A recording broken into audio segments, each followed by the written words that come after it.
passionate instigator and dynamic problem solver. Dr. Kevin Ross Emery, the host of the Dr. Kevin Radio Show, will be taking you outside the box, behind the curtain, and identifying the load of BS we are fed every day. And now, Dr. Kevin.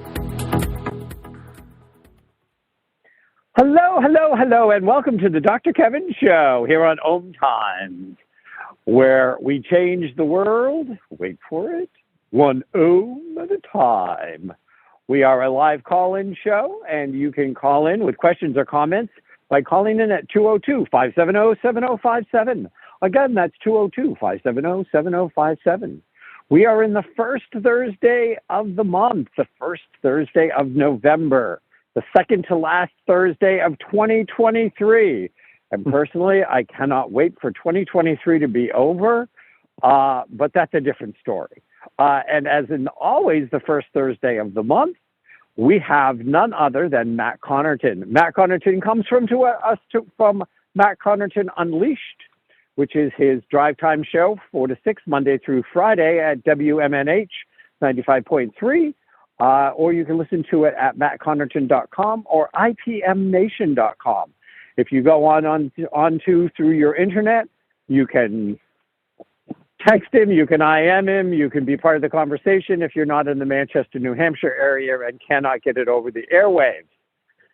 We used to look at Matt as our political junkie, analyst, expert, but he still does that, and he still does that for us here at the Dr. Kevin Show. But he has put his own show up between supporting local musicians and artists, not just local.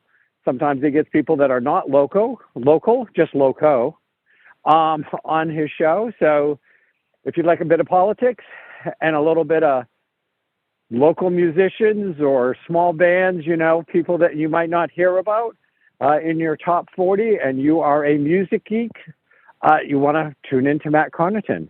So music geek, political geek, and then there's just the meat geek known as Matt Connarton. Matt, welcome. Hey, how you doing, Dr. Kevin? I actually lost you there for a few seconds, but I don't think I missed anything significant. It sounded like you were just promoting my show, which I appreciate. Yes, I was promoting your show. Is now split up with between mostly local bands, some larger than local bands, but mostly, yes. You're discovering musicians. So that's what I was saying is you can be both a political geek and a music geek and enjoy Matt Connarton Monday through Friday, 4 to 6. Or you can come here once a month where we keep him more on the political geek side and whatever else tickles our fancy. So Matt, how are you doing? I'm okay. It's cold outside, which I'm not a fan of, but I'm okay. I know exactly how cold it is outside because I'm outside walking as we're doing this show. Yeah, you like to walk in the woods, don't you? I do. I like to walk in the woods, and occasionally, when it's this time of the year, I walk in mostly quiet neighborhoods. So you may hear an occasional car going by because at a certain point, the woods get too dark, and I start tripping over things. And somehow it just doesn't sound good on the air for me to go, boom. Well, it'd make for some exciting radio, I think. And see, personally, I'm terrified of the woods. You've got deer ticks, you've got mountain lions, you've got the Blair Witch. I mean, there's a lot that can get you out there. I hope you're being careful. I am being careful. And right now they'd have to go through so many layers of clothing, they'd break their poor teeth before they could get to me. Even the Blair Witch? Even the Blair Witch.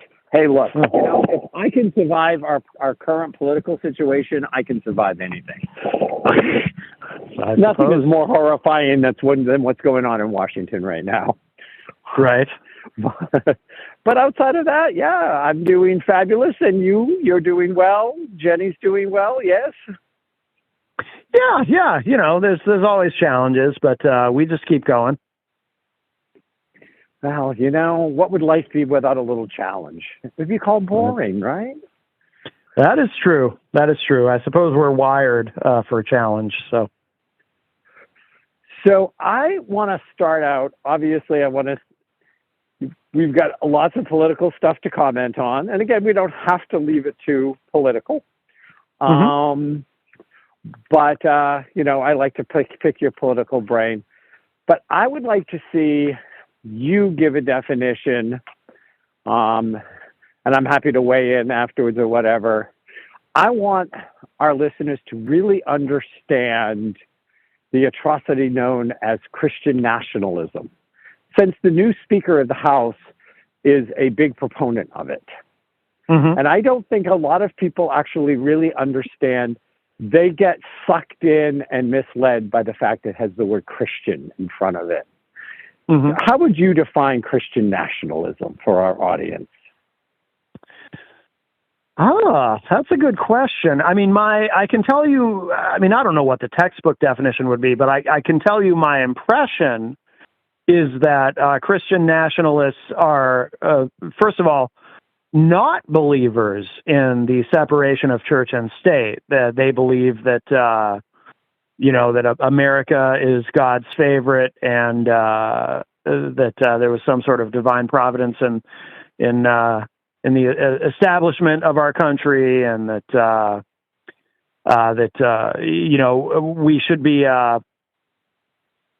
we should adhere as Americans. We should be Christians and adhere to what's in the Bible, and not be afraid to allow the Bible to dictate our laws, and that ultimately that's who should be in charge, is white Christian men.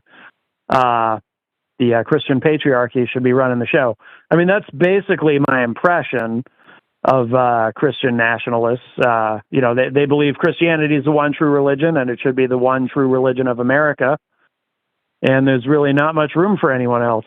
That's kind of my impression. I don't know if it's much of a definition necessarily, but that's my impression of Christian nationalism. It basically wants to move away from a democracy to a theocracy. Yes, it wants the church to run the country. And our new Speaker of the House has actually made comments that the Constitution actually was telling the government it needed to protect the church, and make sure that it followed the church. And that's his very convoluted, incorrect interpretation of what the Founding Fathers said, that, we're not here to protect any one single church. I think that was really made very clear in several, not only like laws and the Constitution and all the Establishment Clause. And all the other stuff. But here is a man who is now third in line for president and is the Speaker of the House, who is saying that we really, by all rights, shouldn't be a democracy. We're really a theocracy, dressed up in democratic clothing. But, the only people that get to really count in the democracy are white Christian men. And so how horrifying is that to you? It's horrifying to me. Maybe it's not horrifying to you. I mean, but, we're going to break down into if this man ends up with any kind of more power than he has, which with the clown show known as the GOP right now is questionable how much actual power he'll get to put on before he gets pushed out. We're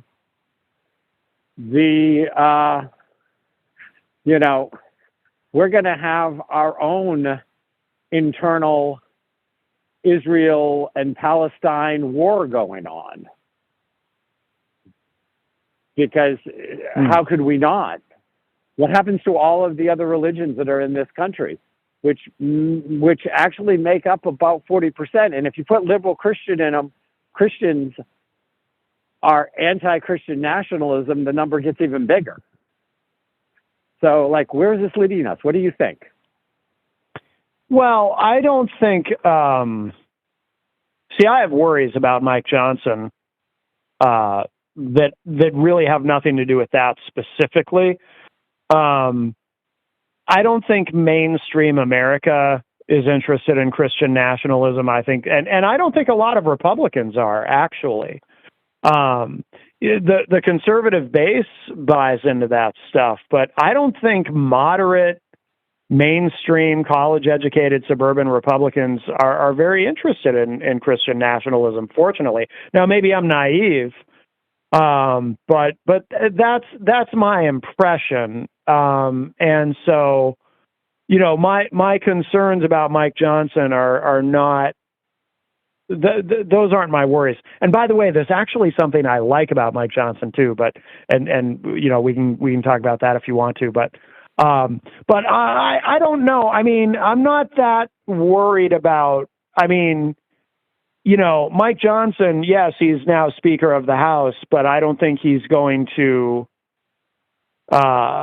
be able to take us any further into his ideology just because he's Speaker of the House. I don't think, if anything, I think, and again, maybe I'm naive, but I think in a broader context, long term, I think his being Speaker of the House as a Christian nationalist is going to be very damaging to the Republican Party. And I think that they've already lost the House in 2024.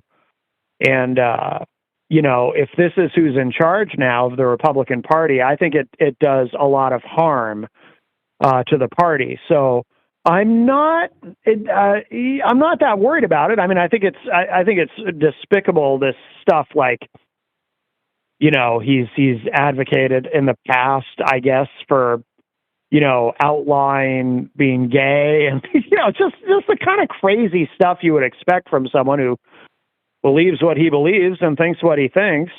But I don't think the Christian nationalist aspect that he brings is in and of itself much of a threat. It's not something I'm that worried about.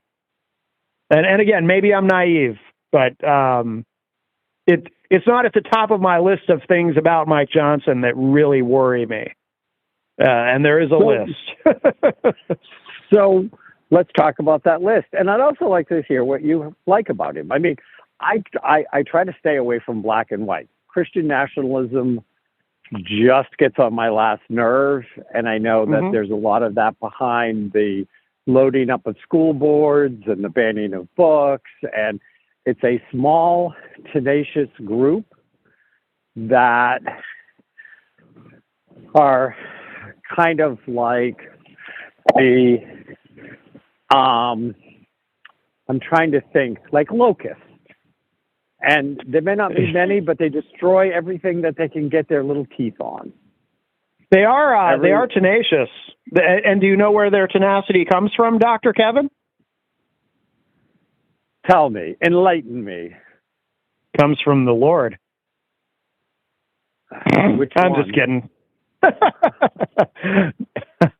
No, my worries about Mike Johnson are that he's going to take us into a government shutdown because he probably thinks it's a good thing. And he probably will not vote for a continuing resolution, and he'll have no problem taking us into a government shutdown. He's an insurrectionist. He's an election denier. He wanted to help Trump overturn the election. That worries me. If he's still Speaker of the House the next time we have, we're facing the possibility of default, of going over the fiscal cliff. I think this guy would happily take us over the fiscal cliff. There are a lot of things about Mike Johnson that make him dangerous that have really nothing to do with Christian nationalism per se. So my list, I have a separate list. Like Christian nationalism would be very low on the list. There's other things about him that I think make him profoundly dangerous to the country and the direction we're going. Well, I think it's two of the more what's left of the dying breed of moderate Republicans. Two have already said they're not running for re-election. Yeah. And the thing is every moderate Republican who might be able to be a pain in the side of the Christian nationalists and the maggot movement,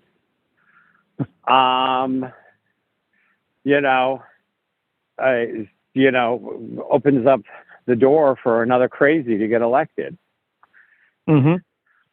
So, I mean, that makes me a little nervous too, because we have another whole year before the House will turn over again, and it's probably going to go in a blaze of glory blue at the rate it's going now.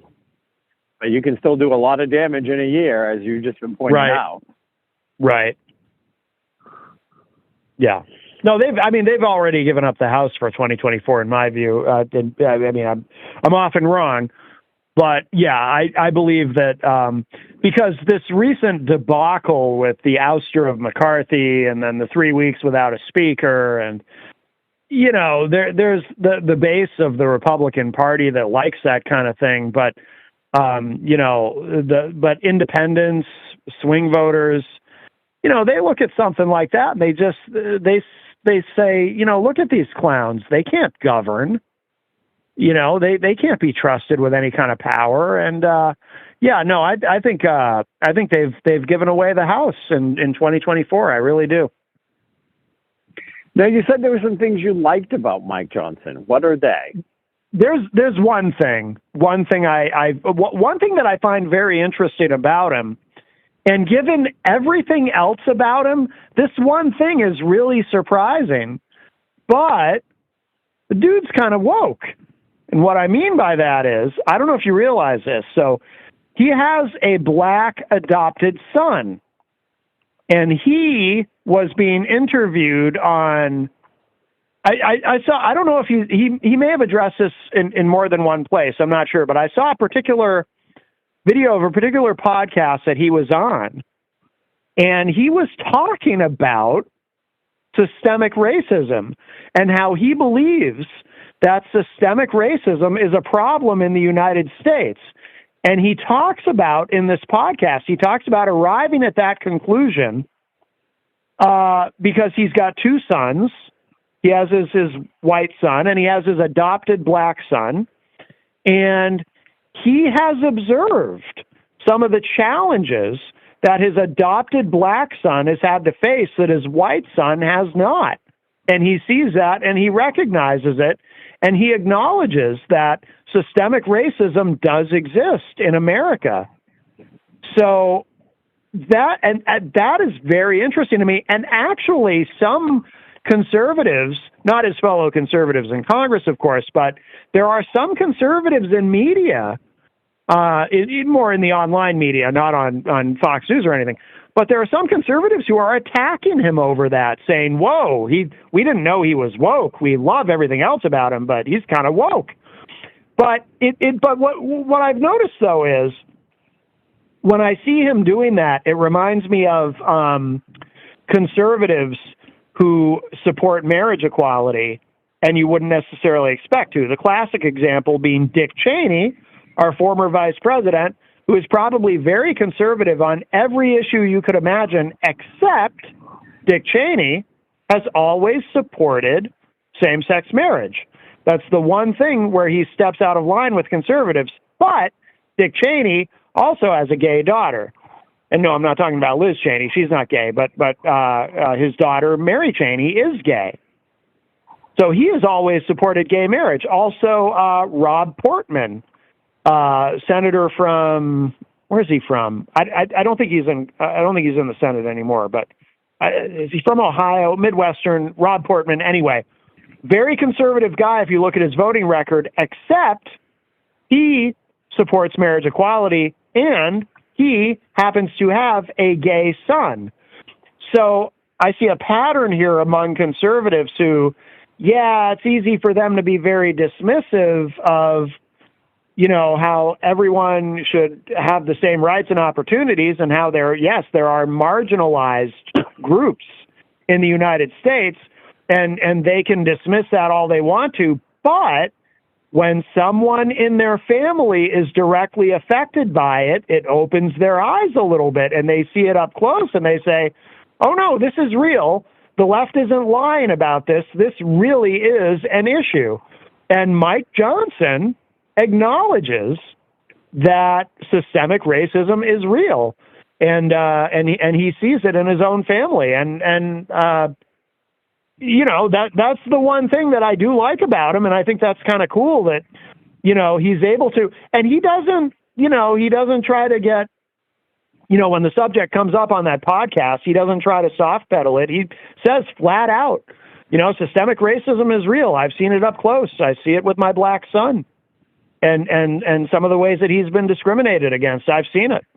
So good for him. And he says it, you know, he just says it fearlessly. He doesn't try to sugarcoat it. He just says it. So I can appreciate that about him. I think everything else about him is horrible.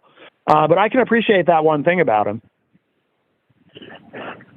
So we can appreciate him as he crashes the ship known as the USA.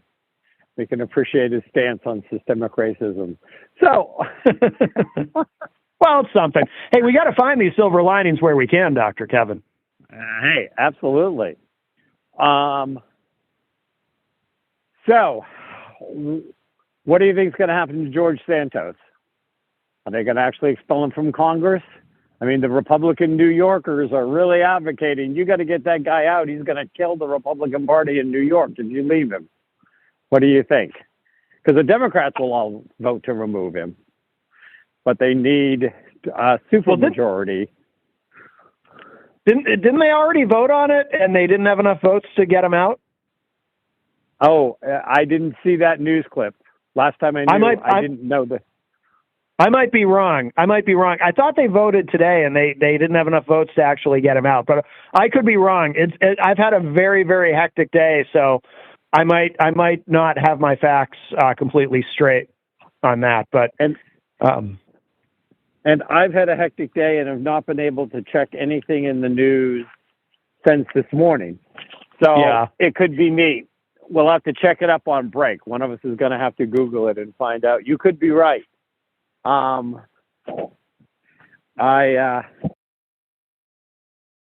gonna not do the right thing.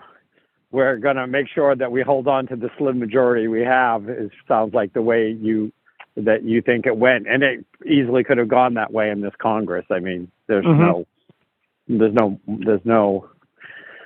morals or ethics among the Republicans in that Congress at all. I'm not saying, what? What did you say, Chris? Okay. Yeah. Yeah, that majority is only 4 as it is, I believe. So if he goes, then it's down to 3. And I think somebody else might. Oh, and there's speculation too that Kevin McCarthy might leave Congress soon, which would then, if Santos goes and then McCarthy leaves, they'll be down to a majority of 2.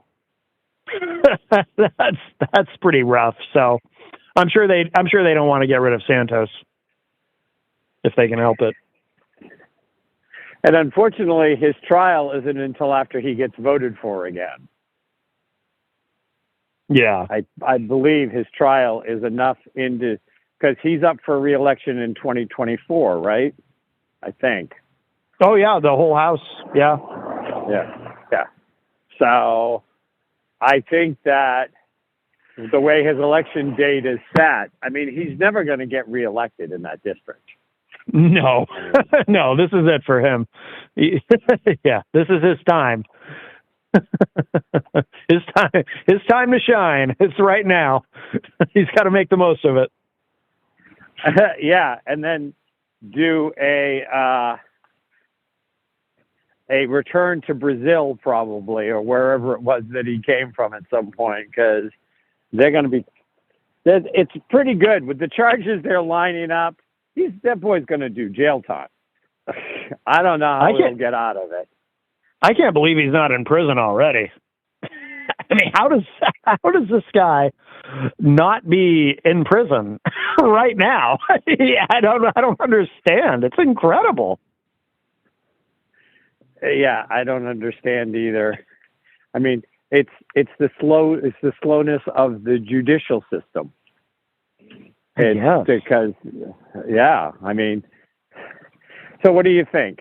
You think Trump's going to get away with creating enough chaos that he doesn't actually go to trial for any of this stuff until after the election? Because that's the strategy, clearly.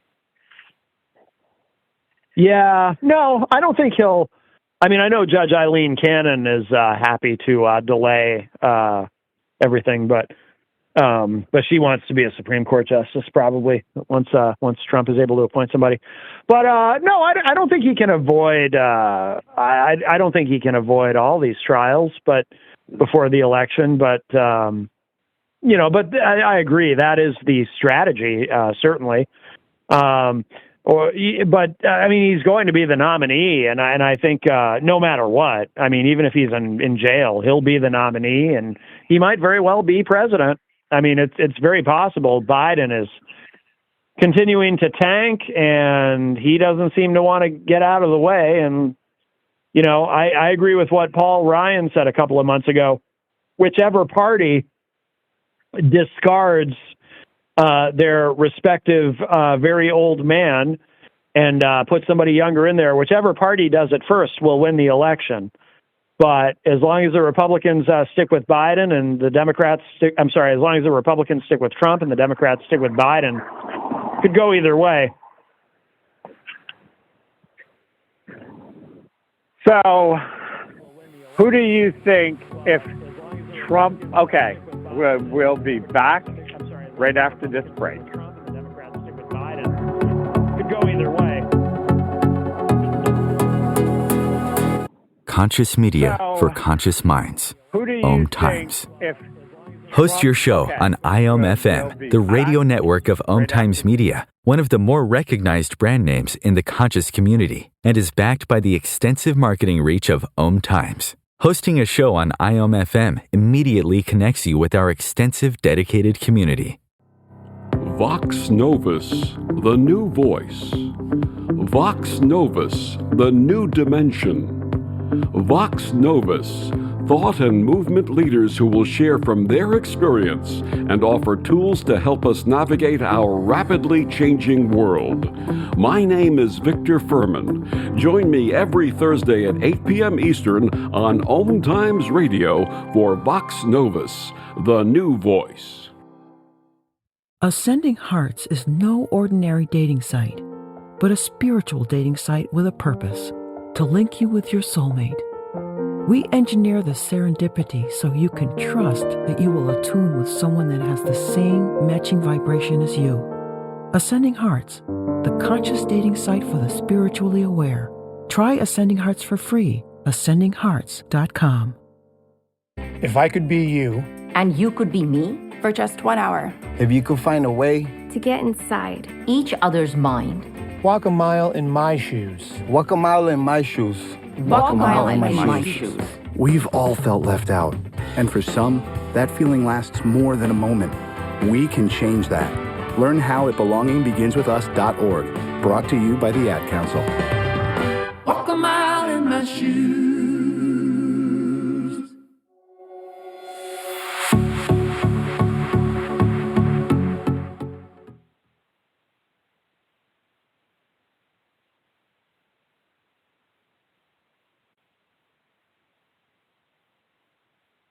Dr. Kevin, are you there? Hello. Welcome back.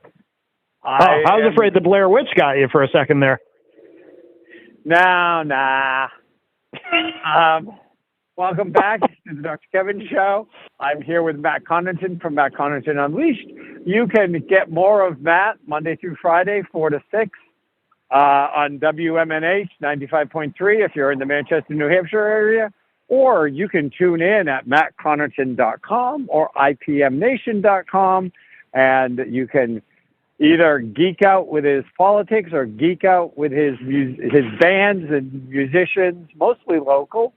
But, you know, he is bringing all sorts of musical groups in these days, as well as discussing politics. So check it out. Again, 4 to 6, Monday through Friday, Eastern Standard Time. No matter where you are, you can always tune in at mattconarton.com. So, yes, we were having a little bit of a discussion off air about why Biden's numbers are tanking. Because comparatively, all the numbers of what this presidency has done should make him very high. And you expressed, and I just want to express it to our listeners, you think this is just strictly age, right? I don't think it's only that. I think I think the age is a big problem because he even just since he was inaugurated, he seems older. He seems slower. I saw him interviewed on 60 Minutes recently, and he just, it's rough. And I hate to be ageist, but the energy just doesn't seem to be there. But it's not just that. I mean, he's in kind of a no-win situation in terms of Israel versus Hamas. That gets complicated. He's, the economy, which is actually, the fundamentals of the economy actually are excellent. Unemployment continues to be at a record low. The economy keeps growing, but inflation is down. It's stabilized, but it's still higher than people are used to. So, no matter how many good things there are about the economy, if you're still feeling it when you buy groceries or you're putting gas in your car, then, that tends to make people think that the economy is much worse than it actually is. So he's got that, and Democrats are so bad at messaging that they can't even explain, and Biden specifically can't even explain to Americans effectively why they should actually be happy with how the economy is going. So, he's got some headwinds, but the age is a big thing. I mean, he just, when it seems like the world is on fire, you kind of want someone with some energy at the helm. I mean, that's the thing, and Trump is only a few years younger, but Trump still seems robust. I mean, I don't like the guy, and I'll continue to support Biden over Trump, but Trump, despite only being a few years younger, I mean, yeah, he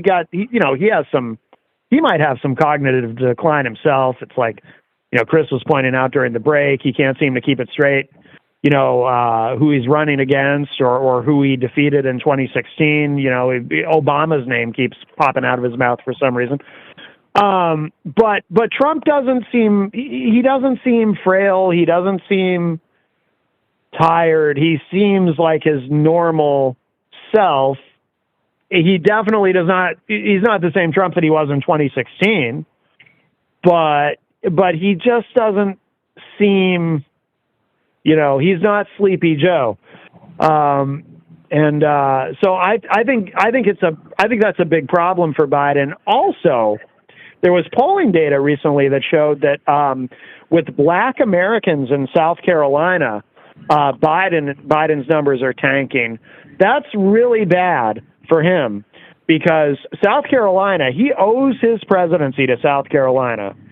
He came in 5th in New Hampshire last time. I think he did poorly in Iowa.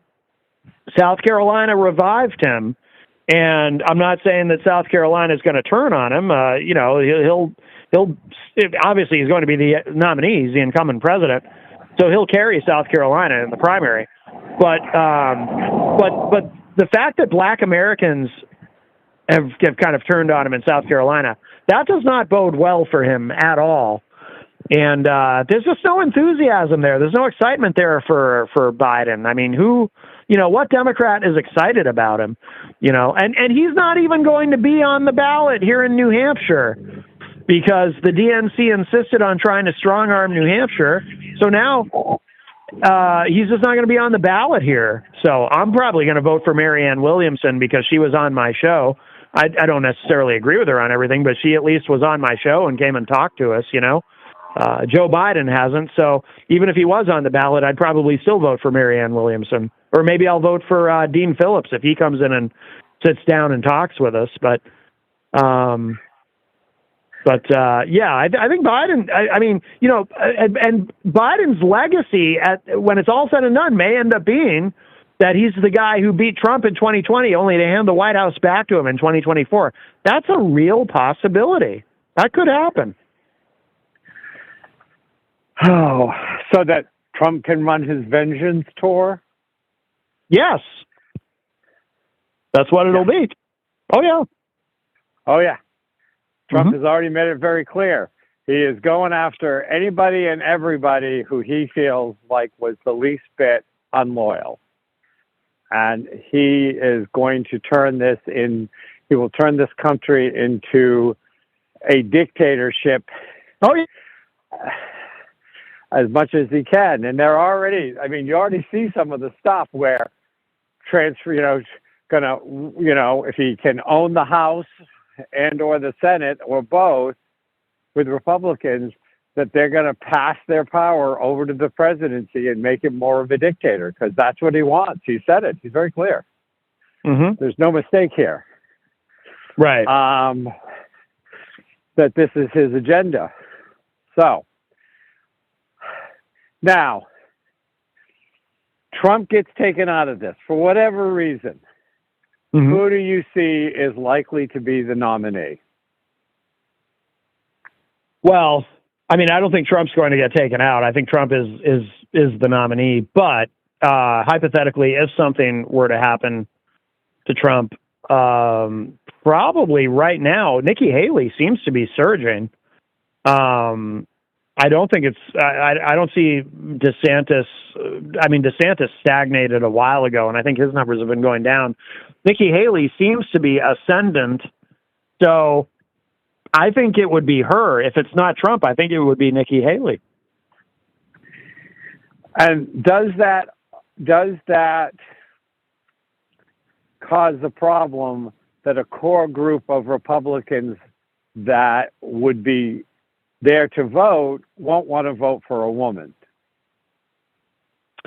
It's interesting how that works, because if you talk to, what I've noticed over the years, let me put it this way, is there are some Republicans who are so eager and anxious to prove that they're not racist or that they're not sexist, that they probably, regardless of how they might feel about it or whatever reservations they may have, they would probably loudly support her, not necessarily because they're enthusiastic about her, but because they want to be able to prove, look at the left. They're always calling us racist. They're calling us sexist. But look, here we are supporting Nikki Haley.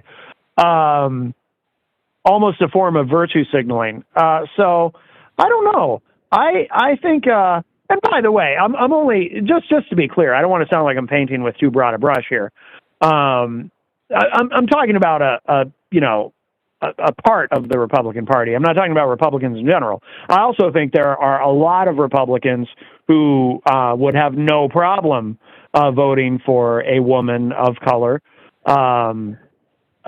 regardless. But I do think there are some Republicans who self-consciously might have a problem with it, but they want to prove to the rest of us that they don't have a problem with it. So they'll do what they have to do to try to prove that, even though deep down they might not be so thrilled. Well, what would make me laugh my ass off, frankly, is if she did get the nomination, if somehow the Supreme Court said that they supported Colorado and Michigan and Trump couldn't be on the ballot, which I know is far-fetched, but we don't know. The Supreme Court has definitely been unpredictable at times. And there are two states that are doing legal battles saying Trump cannot be there, Colorado and Michigan. Mm-hmm. And,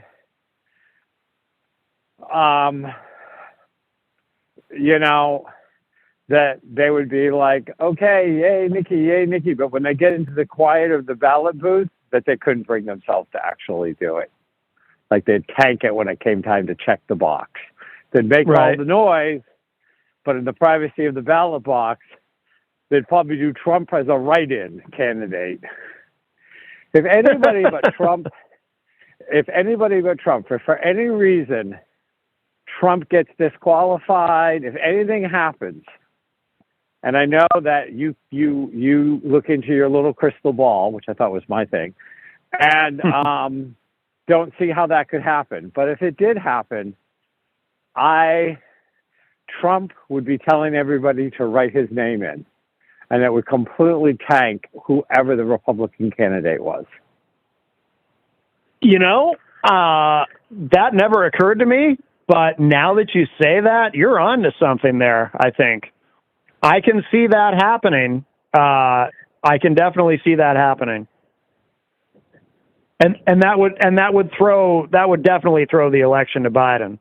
If all of a sudden you have millions of MAGA loyalists writing in Trump, if he's not actually on the ballot, that's an interesting scenario, Dr. Kevin. I never would have thought of that, but you're onto something there. That would be fascinating to see that play out. Yeah. We've talked about the rumors. We don't have any substantiation, but if Biden is waiting to the last minute to say that he's decided to step aside and try to make a crown prince or princess be the Democratic nominee, because it's not too late to do that. Yeah, it's getting close to too late. But yeah, if he were to do that, who do you see he would slide into that slot, or who would you like to see him slide into that slot? Well, from what I understand, I mean, there's been reporting that Kamala Harris is not going anywhere and that she's not going to step aside. You know, so it would probably be her. It would have to be her. If not her, I mean, if not her, I think Gavin Newsom, who I think is running for president, but, you know, in 2028. But I think he's getting things set up now. I think he's getting things set up now with the idea that he's running in 28, but he'll be ready if needed for 24. But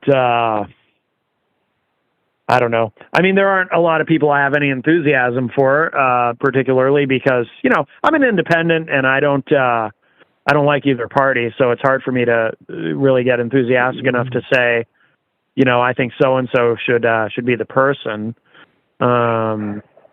But I'm such a square peg politically. But I don't know. But I mean, Gavin Newsom seems like he's ready to do it. You know what I mean? He seems ready to go. Okay, so what else in the political sphere have you been talking about on your show? What else is up? What are the big conversations?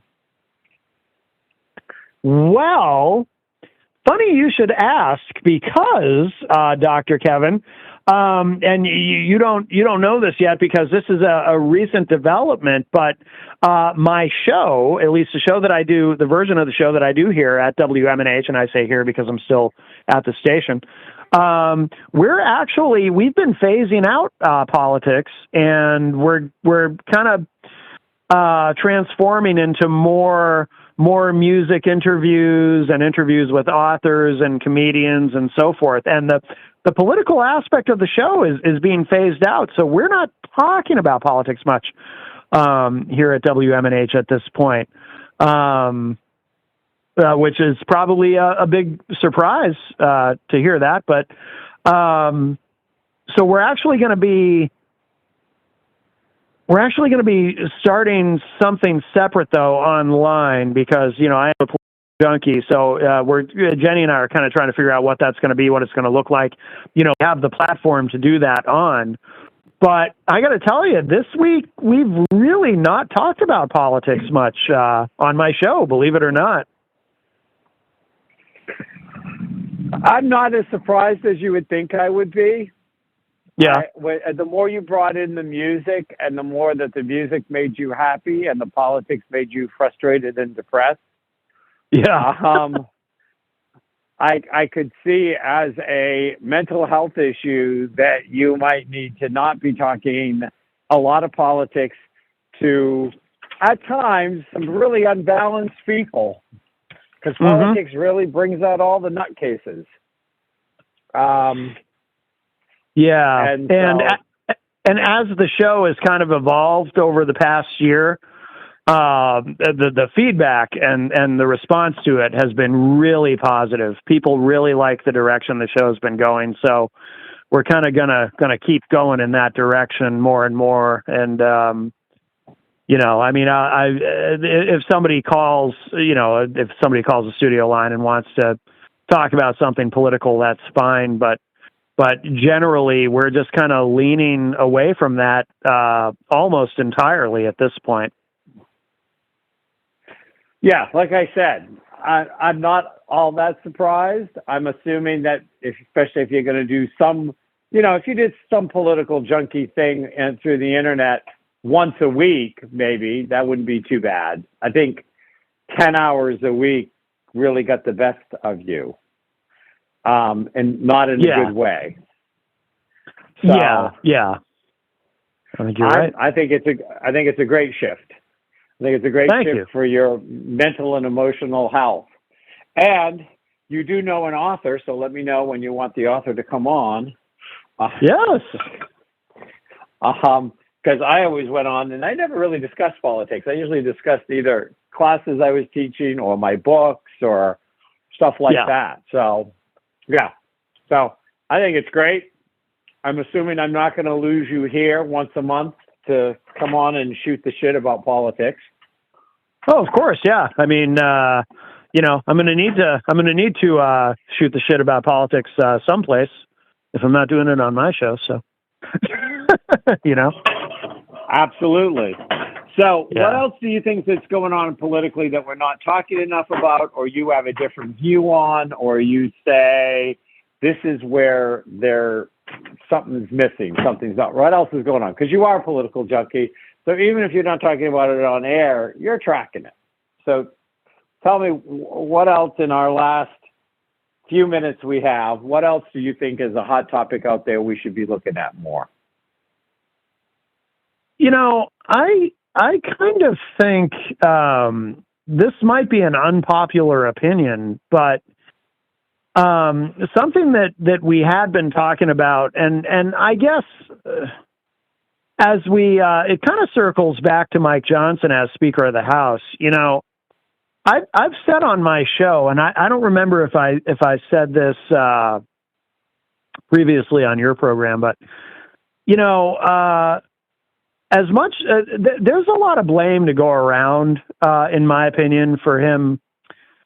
For this Christian nationalist, very conservative guy who probably has no problem with government shutdowns and defaults and other horrible things, insurrection and so forth. There's a lot of blame to go around here, and Republicans. Obviously, a lot of Republicans are furious with Matt Gaetz and the other 7 there, but some are fine with it, obviously, but. I remember Kevin McCarthy kind of blaming it all on the Democrats because they voted with Gaetz and the others to oust him. And of course, Democrats blame it all on the House Republicans. But I actually think there's some blame to go around. I think that the core of the blame should go to the core of the problem, which is Matt Gaetz and, Matt Gaetz of the Crazy 8 there. Of course, and it's I almost hate to say inmates running the asylum because it's such a cliche, but it is true and it holds up. However, I would also say the Democrats, I feel, carry some blame in this as well. And what I've often said on my show is, until recently, I haven't said it this week, but what I've often said on my show is, if I understand why the Democrats chose not to rescue Kevin McCarthy. I totally get it. And if somebody's drowning and you see someone drowning, you should still save them.